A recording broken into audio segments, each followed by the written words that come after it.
My background is mostly in virtual design, BIM coordination, which turned into reality data capture, which evolved into building drone programs for construction. So that's been my background, mostly oil and gas, commercial construction, and then that evolved into coming over to FlyGuys and helping develop their premium services, where Jeremiah used to be a pilot for the premium services side internally here at FlyGuys. And I'll go ahead and give you guys some of my background. Like most pilots in the industry, I started out with aerial photography and videography. I then got into mapping, started doing some multispectral, thermal, and shortly after that, I became a network pilot for FlyGuys. That was 3 years. I ended up coming in internally. Like Julia just mentioned, I started out as a LiDAR pilot internally, handling a lot of the premium services, actually before it was premium services. And now I'm the manager of the pilot experience department.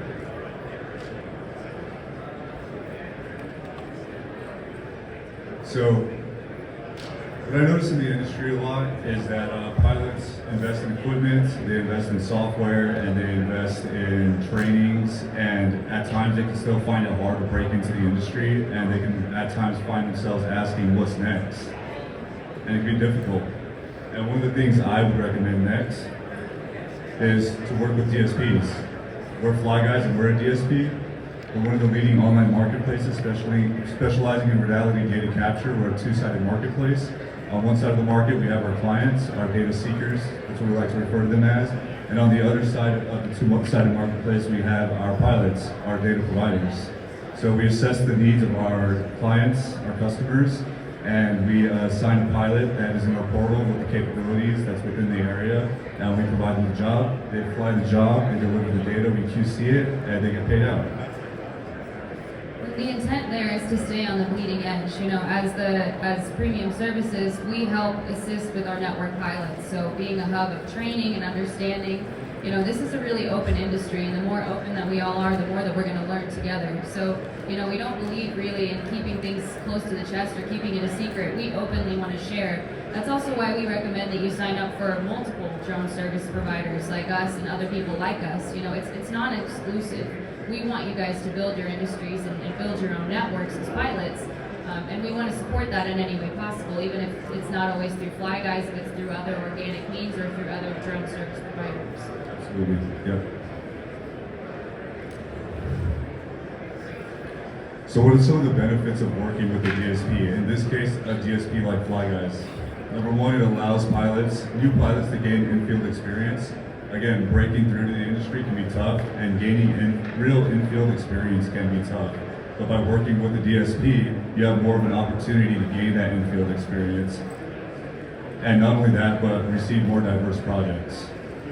Yeah, and those projects can become very diverse because you are getting educated through a network that maybe you wouldn't have access to before. We end up with a lot of sustainability, renewables. You may have never flown a solar site before, but we've flown thousands. So we are happy to usher you through that process. You know, if you're in the right area and you have the right equipment, we're happy to match you with the client and help guide you through that process and implement training.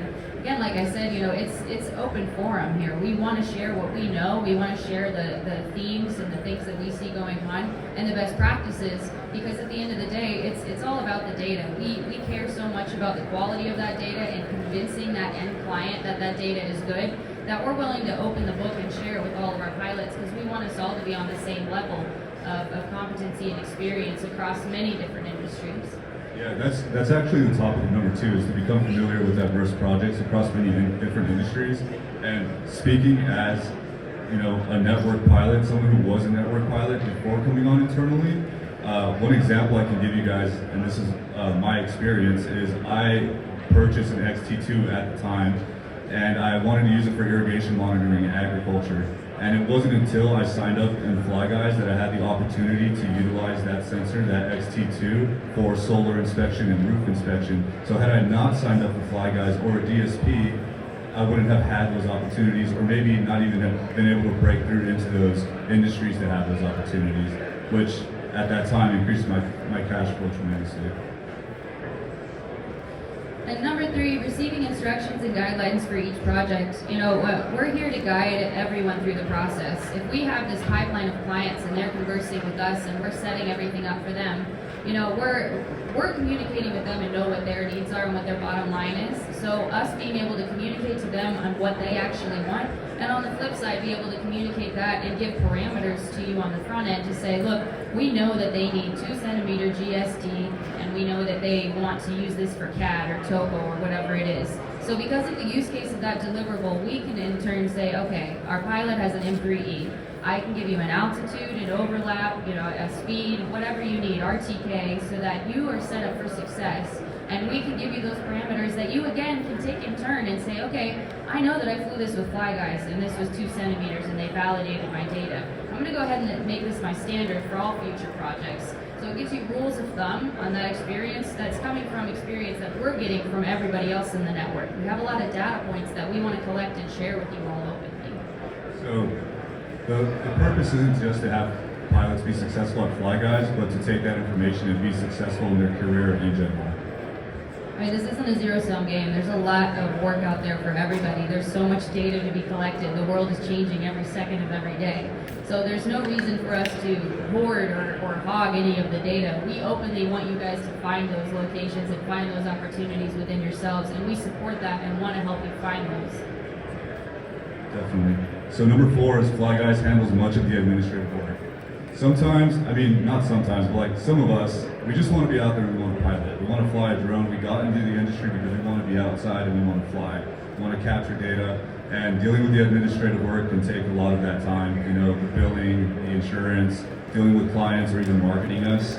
Working with a DSP allows you guys to be focused on the field and being out there.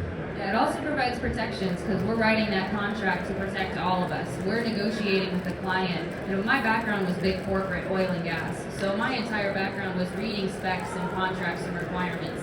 I'm happy to do that audit for you all so that you can very easily get in, get out. Go collect the data, deliver that data to us, have us QC it, or review it with you, talk through what we can improve on, and then you go to the next job. It's for us to move all of the noise out of the space and to provide our expertise where we know what we're doing. We came from the space. Let's usher you through and get you in the door so that you can perform the work and get the experience. We all know that it's very difficult to get in if you don't have experience, and it's very difficult to get experience if you're not in.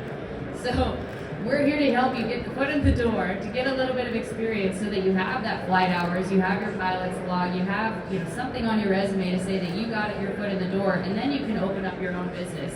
Maybe at that point you're doing a lot more of that administrative work for yourself. But to start, we're happy to do that for you. We want it to be an easy, fluid, a free process for you all. On the topic of the parameters that she mentions, there's very much a human presence with the FlyGuys process in our portal, from sourcing a pilot to providing them with parameters and making sure that they're successful in the field. We try to have a hands-on as much as possible and have an MC assigned to every single project that a pilot can reach out to. Here's a heat map that provides a visual representation of where we get work. Although we do get more work in some, we get work in every state, but some states do have more. I think this is a map from just 2024 as well. Yeah, correct. I should have said that. It doesn't include Alaska or Hawaii. But where there's people, there's data. Where there's less people, there's less data. So you can see where there's less people, there's usually less marks. But yeah, that's 2024. That's a great way to put it. Yeah. These are the types of data capture we work with: aerial imaging, thermal imaging, multispectral imaging, LiDAR, other drone inspections, and volumetrics. If it's data, we can capture it. We try to have the right pilots sourced for the data capture if they have the equipment to meet the needs. Yeah, I would say these are probably the primary verticals that we see requested from clients. So it's what we kind of have tried and true methods for doing. Obviously, these are all pretty broad statements. A drone inspection can mean a lot of things, or multispectral images. But when people ask us what kind of data are people capturing, I would say by and large we have RGB, thermal, and LiDAR. And coming up there now more quickly is multispectral. And then you kind of get into more of the specialized verticals, methane detection and other types of UT, CT inspections, things like that. Good question. Yeah, what's up?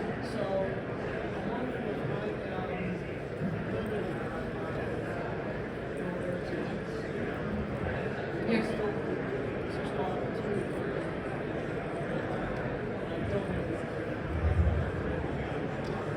Definitely. His question was, as having an Air 2S, do you still have opportunity for other jobs in our network? And the answer is 100% yes.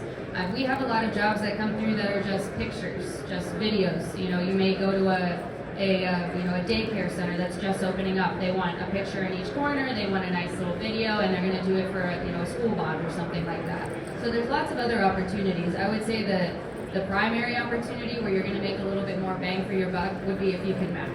And then the next step after mapping would be doing some ground control, and then you have your specializations of thermal and other things. But you're limited, but you're not, completely restricted. There are other opportunities. Yeah. Absolutely, yeah.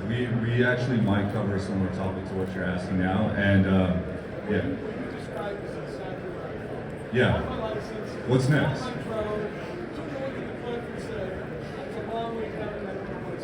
Yeah, absolutely, and we're hoping to give a little peace of mind, and that's the main topic here. Yeah, and I know again, like you said, these are very vague, but like some of these, like aerial imaging, like that's orthomosaics, that's anything like that, RTK. Yeah, but having an Air 2S, it's great for photos, and then having a Mavic 3 Enterprise, anything like that for mapping, it broadens the spectrum of what types of jobs you can get, and it makes it more likely that you're going to get invites for jobs. Yeah. Like my route personally was Mini 2 or Mini 1, whatever that was. For marketing. For marketing, because that's what I could afford. And then I started with a Phantom 4. Then I graduated to the Mini, and then I went to the M3D. Because for me, it's made more sense to go to something that I know can escalate to an RTK drone that could actually be that heavy hitter, the mechanical shutter, the RTK, the longevity, the battery price, the scale, the size. I've flown a lot of M300s, and those can be very, very cumbersome. Not really recommended for anybody who's just running their own small business. So I would say if you're with a Mini or a Mavic 2 or a Phantom even, your next logical step, if you're going to stick with mapping, is 100% the Mavic 3 Enterprise. Yep. Enterprise specifically, because there's a Mavic 3 Pro and the Cine, and they're all very different. We'll talk about yeah, it. Yeah. Yeah, what's up?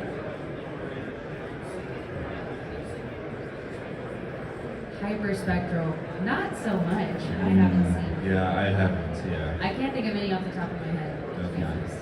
So this next slide, it's going to touch on the types of industries that we work in.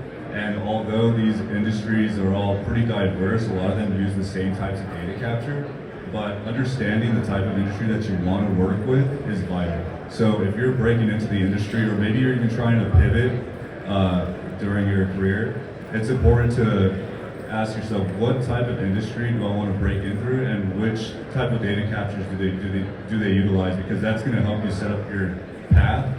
Determining your end goal, determining your path, and what that growth path looks like. And with most pilots, that first decision starts with, what equipment am I buying? Yeah. And so when I look at this list of industries up here, these are all industries that directly impact society. So you have cellular, renewable energy, construction. As pilots, when you develop skills that benefit these industries, you're contributing to the development and success of society. Doing 3D modeling for cell towers and telecommunications, people need to communicate. Doing thermal mapping of solar fields for renewable energy, people need energy. Multispectral agriculture, people need food. So by developing these skills, you're contributing to the success and development of society, and that in itself is very rewarding. And I'll say that sustainability and renewables, because it's more of a newer industry, they've adopted drone technology very quickly and early on into the fundamentals of what they're doing. We're seeing a ton of solar inspections, wind turbines, things like that. So I definitely think that when you're first getting into the industry, but lowest hanging fruit, sign up for FlyGuys and other DSPs. But when you're starting to break into it on your own, breaking into an industry that's already friendly to drones is definitely recommended, and being in renewables is definitely that case. Or being in smaller businesses, subs, mom and pop shops, real estate, those are a little bit easier barrier to entry. Once you have a little bit of that experience, then you kind of get into a new phase of doing proposals. So you may be pitching to an architectural firm, or if you're a general contractor, or even some of these oil and gas or cellular. You have to be on a slightly higher tier of presentation for those types of clients, and it's always good to have quite a bit of experience under your belt before you even try to breach into that. And obviously we can give you samplings of those, but on your own, when you're trying to get your foot in the door, like I said, we all know it's tough to get in there. So giving you a little bit of that opportunity so it can be on your resume so that you can broach that higher barrier of entry. Oh, also, I want to say for hospitality and healthcare, those are pretty low-hanging fruit because you're building these buildings that are, you know, pretty cookie cutters, relatively small parking lots, and a lot of the time they want interior and exterior capture. So you have like a drone deploy construction site or open space where they just need somebody to walk inside their building once a week and do a flight once a week just for construction tracking and monitoring. With hospitality and healthcare, that is such a sustainable business because once you get it once, you know, you have a GC or a sub that you're working with, you